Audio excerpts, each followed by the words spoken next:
Hello, my dedicated English learners, and welcome back to Best English Podcast. I'm your host, Sarah. Today, we're going to have the most honest conversation we've ever had about English fluency. This is episode 50, and it's different from anything we've done before. Let me ask you something.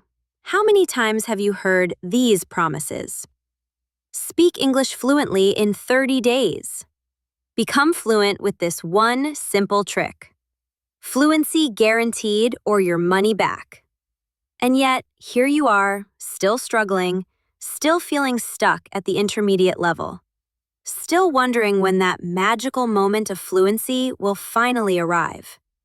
If you're feeling frustrated, if you're tired of empty promises, if you're starting to wonder if there's something wrong with you because you're not getting fluent fast enough, I want you to know something crucial today. You are not the problem. The problem is that nobody has ever shown you the actual process of becoming fluent. Not the promise, not the dream, not the shortcut, but the real, step-by-step, sometimes messy, always rewarding process that actually works. Today, we're throwing out the empty promises. We're ditching the magical thinking. We're getting real about what it actually takes to move from B1 to B2 and beyond. This isn't about quick fixes. This is about building lasting fluency, one brick at a time. Welcome to the actual process, not just the promise. If you're ready to grow your English listening with me, hit subscribe and ring the bell. Give the video a like if it helped you, and share it with a friend who's struggling with listening. And hey, tell me in the comments, what's your biggest challenge right now? I'm here, and I read every message. Let's start with a hard truth that most English teachers won't tell you. Fluency isn't a destination you arrive at one day. It's not a switch that gets flipped. It's not a certificate you earn. Fluency is a direction, not a destination. It's a continuous journey of improvement. Think about it this way. When you're driving a car, you're not either parked or arrived. You're always somewhere on the road, moving toward your destination. Fluency works the same way. You're always somewhere on the spectrum between beginner and advanced, always moving, always improving.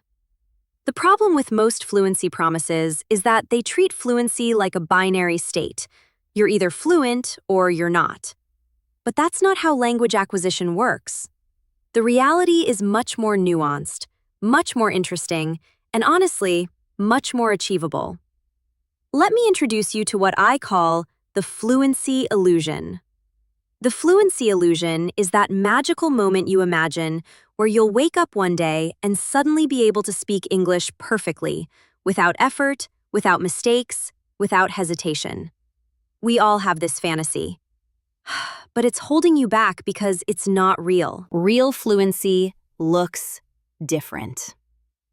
Real fluency means sometimes pausing to find the right word. Real fluency means occasionally making grammar mistakes. Real fluency means having good days and bad days. Real fluency means being able to communicate effectively even when you're not perfect. I want you to forget everything you've been told about fluency and start fresh today. Because the actual process of becoming fluent has nothing to do with magic tricks and everything to do with understanding how your brain actually learns languages. After working with thousands of students and studying the science of language acquisition, I've identified 3 non-negotiable pillars of genuine fluency. These aren't secrets. They're not hacks. They're the fundamental processes that must happen in your brain for fluency to develop. Pillar 1 is comprehensible input. This is the foundation of all language learning. You must expose yourself to English that you can mostly understand, but that still contains some new elements. This is the Goldilocks zone of language input. Not too easy, not too hard, but just right. But here's what most people get wrong about comprehensible input. It's not just about quantity, it's about quality and engagement. Listening to English radio in the background while you work? That's passive input. Actively watching a TV show with English subtitles, pausing to look up words, rewinding to catch difficult phrases? That's active, engaged, comprehensible input. Pillar 2 is structured output practice.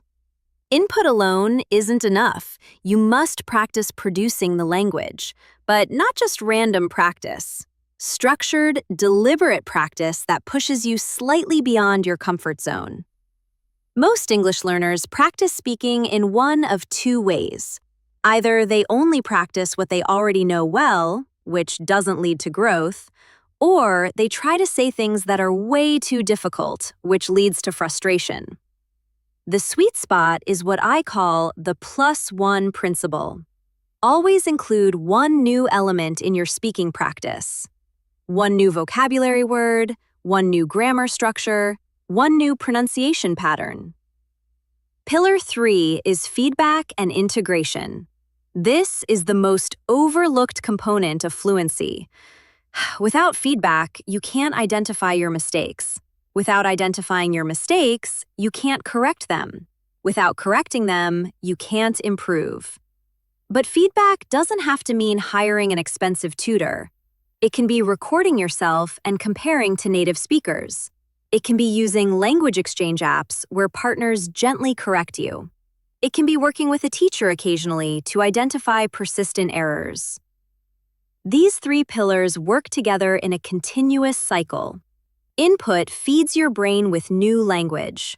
Output practice helps you use that language. Feedback helps you refine your usage. Then, the cycle begins again with more sophisticated input. Now, let's get practical. What does this process look like on a daily basis? I'm going to give you a sample day in the life of someone following the actual fluency process. Morning routine begins with 15 minutes of active listening. Not passive background noise, but engaged, focused listening. You might choose a podcast episode that's slightly above your current level. You listen once for general understanding. You listen a second time, pausing to note down interesting phrases. You listen a third time, shadowing the speaker, trying to match their rhythm and intonation. Midday, you do 10 minutes of vocabulary activation. You take 3 to 5 new words or phrases from your morning listening, and you create original sentences with them. You don't just memorize definitions. You use them in contexts that are relevant to your life. Evening involves 15 minutes of speaking practice. This could be with a language partner, or it could be self-directed. If you're practicing alone, you might choose a topic and record yourself speaking for 2 minutes without stopping. Then you listen back, identify areas for improvement, and record again. Before bed, you do 5 minutes of reflection.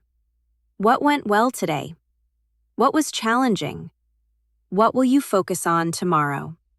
This entire process takes about 45 minutes spread throughout the day. But every minute is intentional. Every activity is purposeful. Every practice self is moving you forward. The key difference between this approach and what most learners do is intentionality. Most learners accumulate hours of passive exposure and wonder why they're not improving.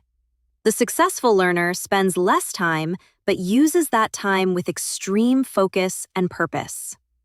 Let's address the specific things that hold intermediate learners back from fluency. I call these the fluency blockers. Fluency blocker number 1 is the perfectionism trap. So many learners at the B1 level become hyper-aware of their mistakes. They start self-correcting mid-sentence. They hesitate. They avoid speaking because they're afraid of being wrong.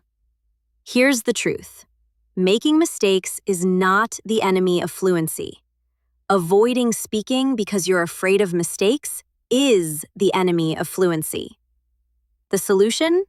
Embrace what I call good enough English.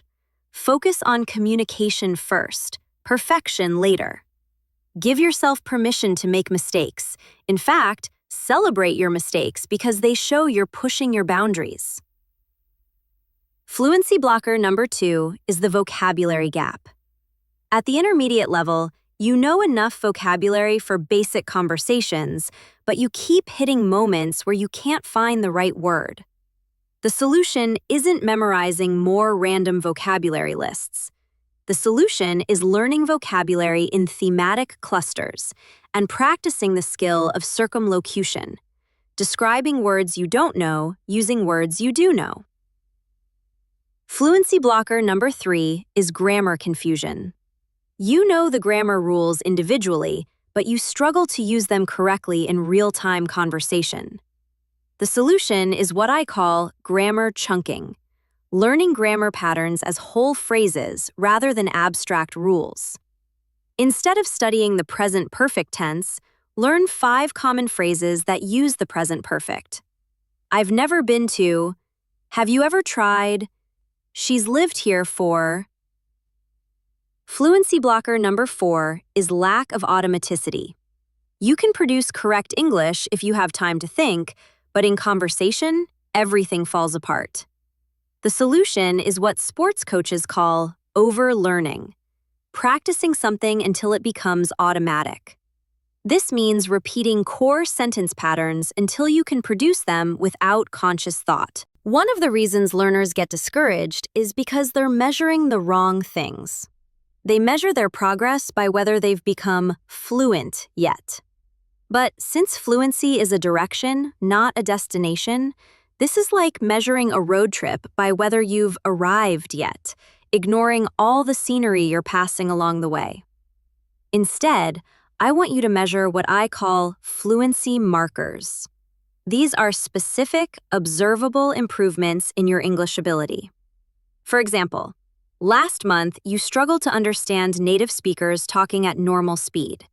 This month, you can catch the main ideas. That's a fluency marker. Last month, you avoided phone calls in English. This month, you made a successful restaurant reservation over the phone. That's a fluency marker. Last month, you needed subtitles for everything. This month, you watched a 10-minute YouTube video without subtitles and understood most of it. That's a fluency marker. These small wins, accumulated over time, are what genuine fluency looks like. It's not one big dramatic moment. It's hundreds of small improvements that gradually transform your ability to use English. I want you to start keeping a fluency journal. Every day, write down one small English victory. It could be successfully ordering coffee, understanding a joke, using a new word correctly in conversation. Over time, this journal will become powerful evidence of your progress, even on days when you feel stuck. Now, let's talk about what the next 6 months could look like if you follow this process. I'm going to give you a realistic, achievable roadmap. Months 1 and 2 are what I call the foundation phase. During this period, you focus on consistency over intensity. You establish your daily practice routine. You work on overcoming the perfectionism trap. You build your core vocabulary with the most frequent 2,000 words. You practice the art of good enough communication. Months 3 and 4 are the expansion phase. Now you start pushing your boundaries. You seek out more challenging listening materials. You initiate conversations instead of waiting for them to happen. You learn to use circumlocution effectively. You start noticing and correcting your most common grammar mistakes. Months 5 and 6 are the integration phase. This is where things start coming together. You find yourself thinking in English more often. You stop translating in your head. You develop your own personal speaking style in English. You can handle unexpected situations in English without panicking. Notice what's not in this roadmap?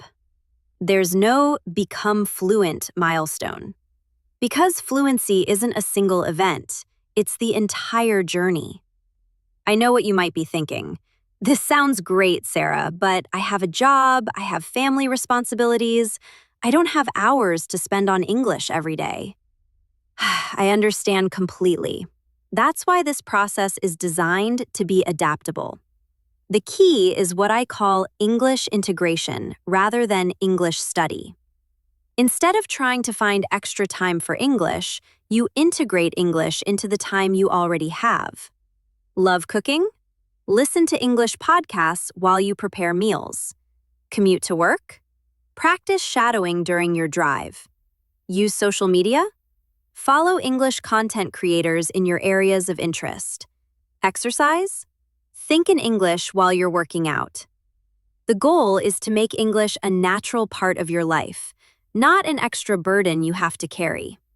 When English becomes something you do rather than something you study, that's when real fluency begins to develop. I've given you a lot of information today. The actual process of becoming fluent, not just the promise. The 3 pillars of genuine fluency.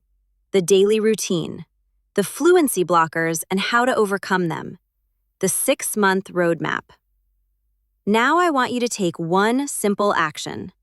Don't try to implement everything at once. That's a recipe for overwhelm and giving up.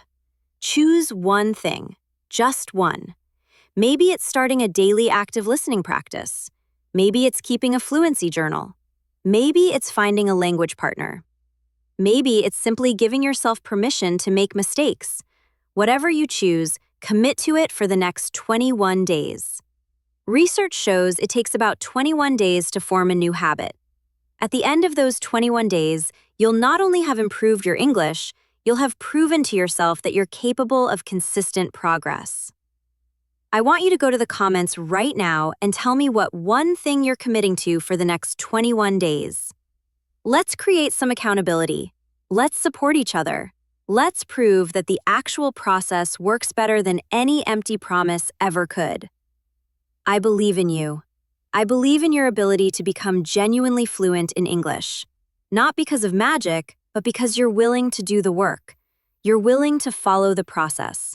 You're willing to be patient with yourself while celebrating every small victory along the way.